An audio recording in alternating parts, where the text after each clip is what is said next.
Hello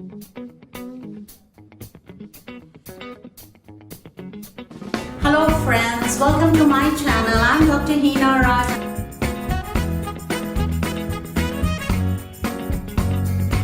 And I'll be meeting you every week with my episodes, High Tea with Heena.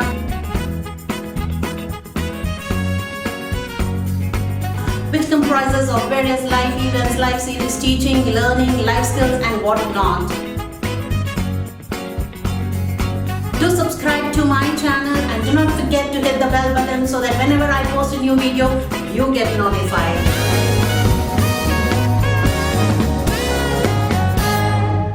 Hello and welcome to the new episode of High Tea with Heena. I am Ramandeep, your host and host, and we have with us Dr. Heena Rachh, an educator, a sports enthusiast, a visionary, a seeker and a great motivational speaker.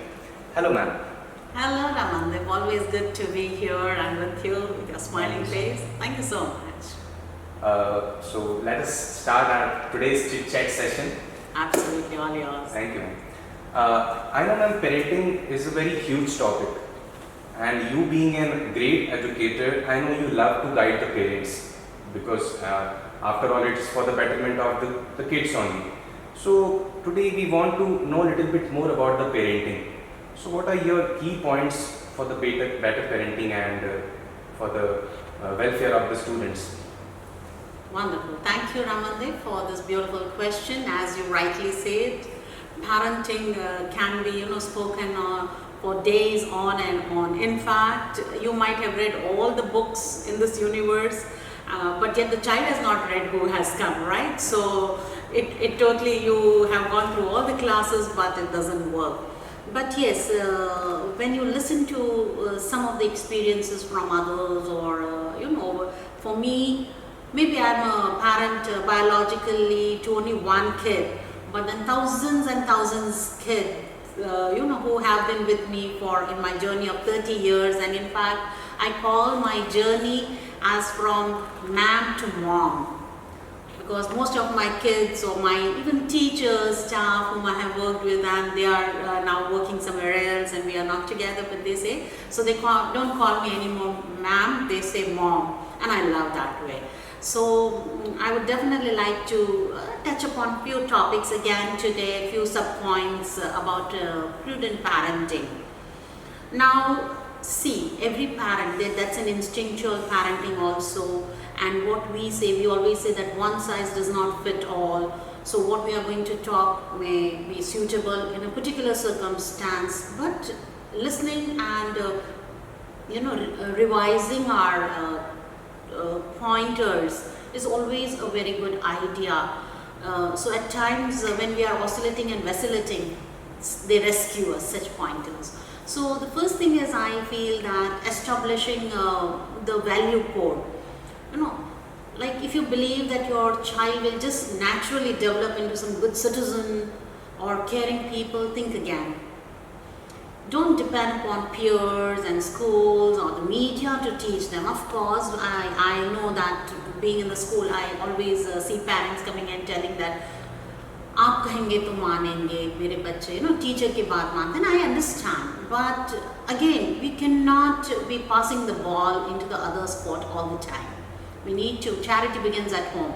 So it's up to you, that is their parents, to set the standards and make it absolutely clear what your behavior, character traits are important as a member of the family.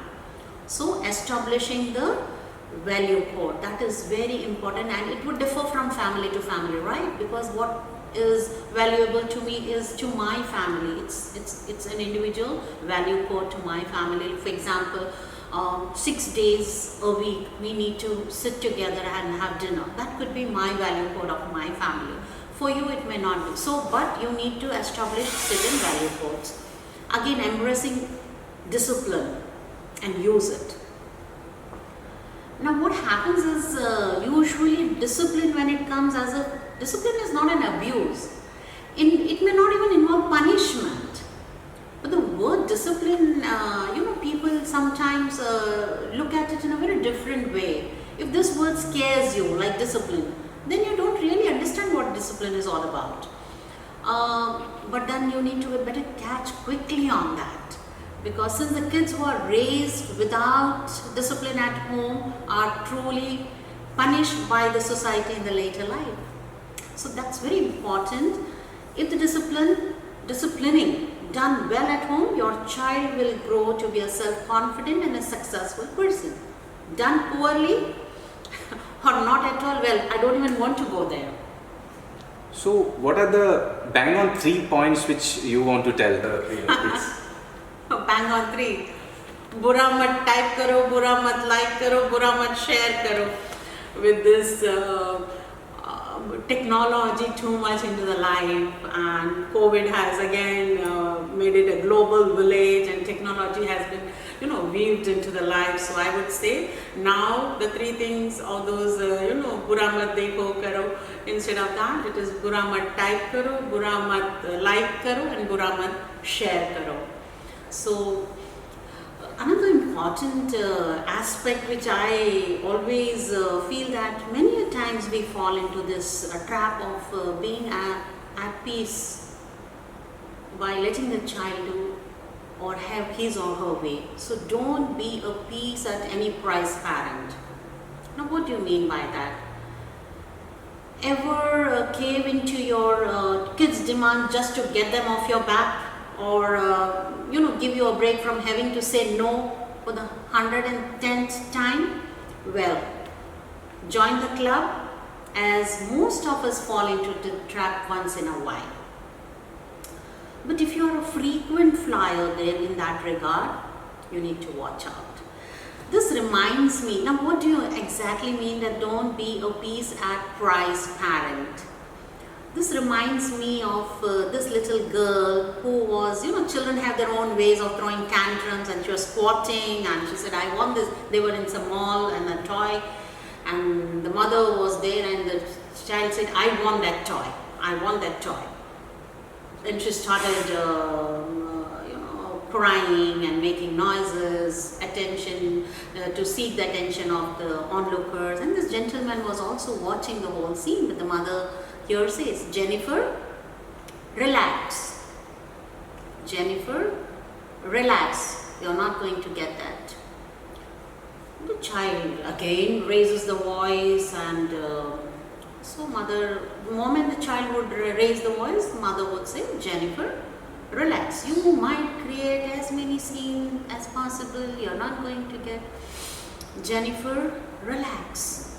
This gentleman who was seeing the whole fun, he comes and talks to the mother that, excuse me lady, don't you think you are using too much of an adult language with the child? And the mother, this lady says, Jennifer is my name, not the child's. So you our peace is required actually. Exactly, you have to relax yourself and not give in to the child's demand. So you can't be a peace at any price parent. So that's very important. That is called the law of empowerment, empowering yourself. Jennifer, relax. And another thing today I'd like to tell you is that there are many things, of course, in prudent parenting. It's A to Z to, and you can count it backwards, Z to A, those many things we can talk about parenting, and I can go on talking. But the last thing in today's episode I would like to tell you is that appoint yourself as benevolent dictator. Oh, that's interesting. But benevolent and dictator, I guess it's contradictory. Exactly. Families are not democracies.